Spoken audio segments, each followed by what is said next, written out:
কিভাবে একজন দায়িত্বশীল অফিসার ইনচার্জ কিভাবে আমাকে টেনে হিচড়ে আমাকে তুলে নেওয়া হয়েছে। একটা সাংবিধানিক অধিকার প্রয়োগ করতে হলে যদি এই নতুন বাংলাদেশে এই হাসিনার স্টাইলে আমাদেরকে তুলে নিয়ে আসা হয়, এর চেয়ে জঘন্য আর কিছু হতে পারে না। আমাদের গতকালকে বিকেলে হবিগঞ্জের সর্বস্তরের ছাত্র জনতার ব্যানারে আমাদের লোডশেডিংয়ের প্রতিবাদ, দ্রব্যমূল্যের ঊর্ধ্বগতি এবং গ্যাসের সংকটের নিরসনের প্রতিবাদে আমার একটা কর্মসূচি ছিল এবং এটা পূর্ব নির্ধারিত ছিল। এবং আমি ব্যক্তিগতভাবে কর্মসূচির একদিন আগেই আমি নিজে কল করেছিলাম এখানে যিনি দায়িত্বশীল আছেন। আমি আগেই স্পষ্ট করি এখানে কারোর সাথে আমাদের ব্যক্তিগত কোনো শত্রুতা নেই। ওনার দায়িত্বশীল জায়গায় নিয়ে আমার কিছু কথা বলার আছে।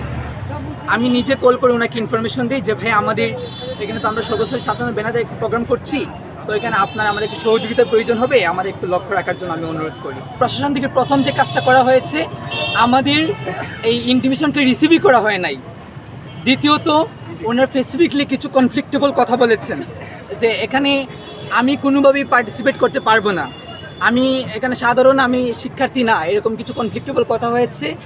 এবং আরও সবচেয়ে জঘন্য যে ব্যাপারগুলো হয়েছে, আমাদের যে প্রতিনিধি দলটা ছিল যারা ইনটিমেশন নিয়ে এসেছিলো, 3 জনের একটা দল ছিল, তাদের প্রত্যেকের বাড়ি বাড়ি আগের রাতে প্রশাসন পাঠিয়ে হুমকি ধমকি দেওয়া হয়েছে।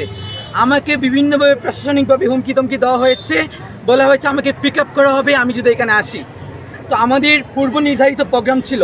ইনফ্যাক্ট আমাদের একজন সিনিয়র নেতৃত্ব হবিগঞ্জের, যাকে থানাতে প্রায় 4 থেকে 5 ঘন্টা আটক করে রাখা হয়েছিল, বলা হয়েছিল আমি যেন ভিডিওতে এসে বলি এই প্রোগ্রামটি ক্যান্সেল করা হয়েছে। আজকে আমি ক্লিয়ার একটা কথা জানতে চাই আপনাদের মাধ্যমে, এই গণতান্ত্রিক বাংলাদেশ কি পুলিশ রাষ্ট্র হয়ে গেছে নাকি যে পুলিশের কাছ থেকে পারমিশন নিয়ে আমার সাংবিধানিক অধিকার প্রয়োগ করতে হবে?